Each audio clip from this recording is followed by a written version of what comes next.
so বন্ধুসকল যদি আপোনালোকে এমপ্লয়মেণ্ট এক্সচেঞ্জ এখন বনাব বিচাৰে তো কেনেদৰে বনাব আপোনালোকে এ টু জেড এই ভিডিঅ'টোৰ পৰা গম পাই যাব বেলেগ ভিডিঅ' আপুনি নাচালেও হ'ব আপোনালোকে কেনেদৰে এপ্লাই কৰিব লাগিব কিবা যদি সমস্যা আছে মোক কমেণ্ট সেকশ্যনত জনাব মই সকলোবোৰ বুজাই দিম তো পুনৰলে মই যাৰ ভিডিঅ' কাৰণে মানে কৰিছোঁ তাৰ ভিডিঅ' মেইন পইণ্টটো হ'ল আপোনালোকৰ কোৱালিফিকেশ্যন আপডেট কৰা সো কোৱালিফিকেশ্যন আপডেট কৰিবৰ কাৰণে আপোনালোকে যদিহে আপোনাৰ ৰিনিউৱেল কৰিবলগীয়া হৈছে সো ৰিনিউৱেলটো কৰি ল'ব যদি আপোনালোকে নাই কৰা মানে হোৱা নাই তেনেহ'লে আপোনালোকে যোনটো ৰেজিষ্ট্ৰেশ্যন হয় তাত আহি যাব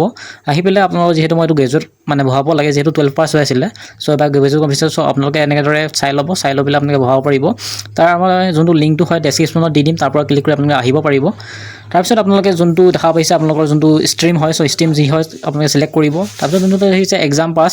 কি মানে কিহত কৈছে বেচেলাৰ অফ আৰ্টছ হয় সো মই bachelor degree of arts so মই তাত সিলেক্ট কৰি দিছোঁ তাৰপিছত আপোনালোকৰ যোনটো হয় আপোনালোকৰ মেজৰ সো মেজৰটো সিলেক্ট কৰিব তাৰপিছত ইউনিভাৰ্চিটি যি হয় তো ইউনিভাৰ্চিটিটো সিলেক্ট কৰিব তাৰপিছত আপোনালোকে যোনটো ইনষ্টিটিউশ্যন দেখা পাইছে সো আপোনালোক কোনখন কলেজ বা ইউনিভাৰ্চিটিত পঢ়িছিলে সো তাত ক্লিক কৰি মানে আপোনালোকে লিখি দিব লাগিব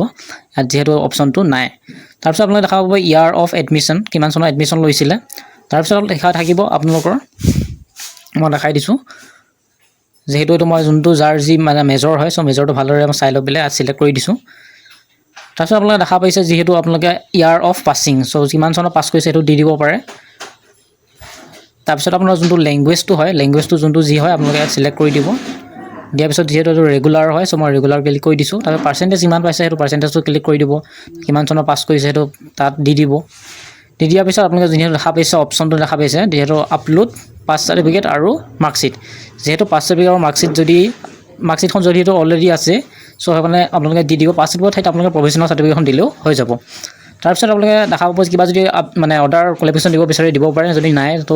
7 নেক্সট অপশ্যনত আপোনালোকে ক্লিক কৰিব পাৰে যেহেতু মই ইউনিভাৰ্চিটিটো দিয়া নাছিলোঁ সো মই ইউনিভাৰ্চিটিটো ইয়াত দি দিওঁ দিয়াৰ পিছত আপোনালোকে যোনটো 7 নেক্সট অপশ্যনটো হৈছে সো মানে অপশ্যনটো ক্লিক কৰি দিব ক্লিক কৰি দিয়াৰ পিছতে আপোনালোকৰ ঠিক এনেদৰে আহি যাব এখন এপ্লিকেশ্যন ফৰ্মখন আপোনাৰ ভালদৰে চাব স্ক্ৰল ডাউন কৰি ক'ৰবাত প্ৰব্লেম আছে নেকি ভালদৰে চেক কৰি লোৱাৰ পিছত আপোনালোকে যোনটো অপশ্যন দেখা পাব মেক পে'মেণ্ট যিহেতু ইয়াত আপোনালোকে 10 টকা এটা পে' কৰিব লাগিব 10 টকা পে' কৰাৰ পিছত আপোনালোকে এখন একনলেজমেণ্ট নং আৰু তাৰ লগতে আপোনাৰ যোনখন এমপ্লয়মেণ্ট এক্সচেঞ্জখন ঠিক এনেদৰে আপোনালোকে ওলাই যাব আপোনালোকে মই দেখাই দিম বাৰু অলপ সময় যোনটো 10 টকা পে' কৰাৰ আগতে আপোনালোকে অকণমান ৱেইট কৰিব লাগিব যিহেতু চাৰ্ভাৰটো বহুত ডাউন হয় ছেবাচেটটোৰ সো ৱেইট কৰাৰ পিছতে আপোনালোকৰ যোনটো পে'মেণ্ট গেটৱে হয় তাত অপশ্যনত ক্লিক কৰি দিব ক্লিক কৰাৰ পিছত আপোনালোকে যোনটো UPI হয় UPI ক্লিক কৰি আপোনালোকে যোনটো QR কোডটো হয় QR কোড যদি দিব পাৰে নহ'লে ডাইৰেক্ট আপোনালোকে 10 টকা পে' কৰিব তাৰমানে ডাইৰেক্ট আপোনালোকে ক'ৰ পে দিব পাৰে গুগল পে' ফোন পে' য'ৰ পৰা আপোনালোকে দি দিব আহি যাব অহাৰ পিছত আপোনালোকে ইয়াৰ একনলেজমেণ্ট নংটো চাব পাৰিব আৰু আপোনালোকৰ যোনখন চাৰ্টিফিকেট হয় এমপ্লয়মেণ্ট এক্সচেঞ্জখন যিহেতু এখন হৈ গ'ল সো আপোনালোকে ডাউনলোড চাৰ্টিফিকেট ক্লিক কৰি আপোনালোকে এনেদৰে চাব পাৰিব থেংক ইউ ফৰ ৱাচিং